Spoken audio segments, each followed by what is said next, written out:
जिस पार्क में मैं अपनी दिनचर्या निभाने आता हूँ, मैं यहाँ देखता हूँ कि एक वृक्ष पे बहुत सारी गिलहरियाँ इकट्ठी रहती हैं। दूसरे वृक्ष पे बहुत सारे पक्षी एक ही प्रजाति के इकट्ठे रहते हैं। ऐसे अलग अलग पेड़ों पे सबने अपना एक वास बनाया हुआ और सब इकट्ठे रहते हैं। पहले मनुष्य के जीवन में भी संयुक्त परिवार हुआ करते थे, अब नहीं है। जीवन में एडजस्टमेंट और सेटलमेंट दो ऐसे सुरक्षा कर्मी हैं जो आपकी दिशा को तय करते हैं और आपके जीवन को दिग्भ्रमित नहीं होने देते।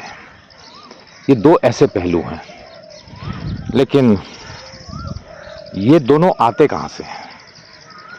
ये हमको प्राप्त होते हैं अपने पूर्वजों से, अपने माता पिता से, जिनको हम संस्कार का नाम देते हैं ना, यही संस्कार है। और जब ये हमारे पास होते हैं तो हम संयुक्त परिवार में रह रहे होते हैं। अगर ये नहीं होते तो हमारी दिशा अलग होती है। हम धीरे धीरे करते करते न्यूक्लियर फैमिली में कन्वर्ट हो गए, न्यूक्लियर से हम माइक्रो फैमिलीज में कन्वर्ट हो गए, माइक्रो से हम अविश्वास की परिधि में जीने लग गए। और यही एक कारण है कि शादियां लेट हो रही हैं, और हो रही हैं तो एडजस्टमेंट नहीं हो रही, और धीरे धीरे ये कंसेप्ट लिव इन रिलेशन में कन्वर्ट होते जा रहे हैं।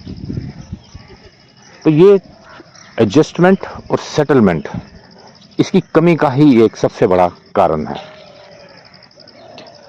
अब आप सोचेंगे कि हमें ये सब चीज़ें क्यों नहीं मिली। जब हम संयुक्त परिवार में थे ना, तो हमारे सामने स्वतंत्रता का एक कंसेप्ट आया कि हमें भी स्वतंत्र होना है। हमारे अपने विचार, हमारे अपने आहार, हमारा अपना पहनावा, हमारा अपना कैलिबर हो, जिससे हम अपनी परिवार को चला पाएं। उस स्वतंत्रता के नाम पर हमें मिला क्या? फूहड़पंता। हम और ज़्यादा एरोगेंट हो गए, और एरोगेंसी हमारी इस कदर बढ़ गई कि मैं पिछले कोई भी उदाहरण देने में सक्षम नहीं हूँ, क्योंकि इंसान की याददाश्त बड़ी कमज़ोर होती है, तो उसको रिकलेक्ट करना उसके लिए मुश्किल होता है। आज का उदाहरण देना उचित होगा। आज जो जंतर मंतर में बच्चों ने प्रदर्शन किया, उसका उदाहरण मैं ज़रूर देना चाहूँगा कि इतनी फूहड़ता आज हमारी आंखों के सामने नेक्स्ट जनरेशन हमको बता रही है कि हमारे पूर्वजों ने, हमारे माता पिताओं ने हमको क्या दिया। ये कह देना कि एडजस्टमेंट और सेटलमेंट सिर्फ हमें परिवारों से मिलता है, तो ये भी पूर्ण उचित नहीं होगा, क्योंकि हम समाज से भी बहुत कुछ लेते हैं। और जब हम संघर्षशील होते हैं, संघर्ष कर रहे होते हैं, तो हमें वहाँ से भी बहुत कुछ सीखने को मिलता है। और हमारे पूर्वज हों, हमारे माता पिता हों, या घर का मुखिया हो, जब वो अपनी आंखों पे धृतराष्ट्र और गंधारी की तरह आंखों पे पट्टी बांध लेता है, तो स्थितियां महाभारत की ओर ही जाती हैं।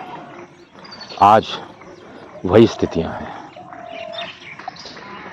यही एक कारण है कि आज परिवारों में महाभारत छिड़े हुए हैं अपने हक को लेकर।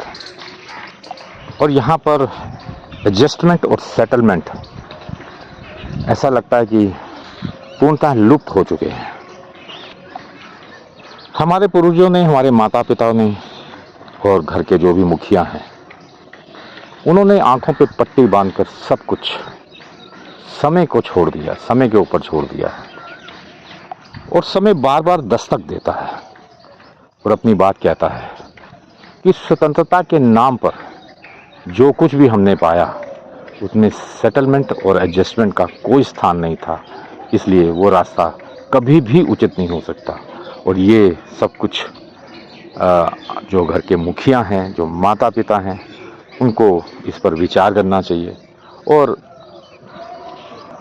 परिवारों को अपने बच्चों को ये दिशा निर्देश देना चाहिए कि एडजस्टमेंट और सेटलमेंट की जो वैल्यूज़ हैं परिवारों के अंदर, वो कभी भी कम नहीं हो सकती। आप तरक्की करें, आप संयुक्त परिवार से हटकर न्यूक्लियर फैमिलीज में चले गए, न्यूक्लियर से माइक्रो में चले गए, कोई बुराई नहीं है, लेकिन जो वैल्यूज़ हैं, जो परिवार की वैल्यूज़ हैं, एडजस्टमेंट और सेटलमेंट, वो ही हमारा आधार बना रहना चाहिए। ऐसा प्रयास सभी को करना चाहिए। आज के लिए बस इतना ही।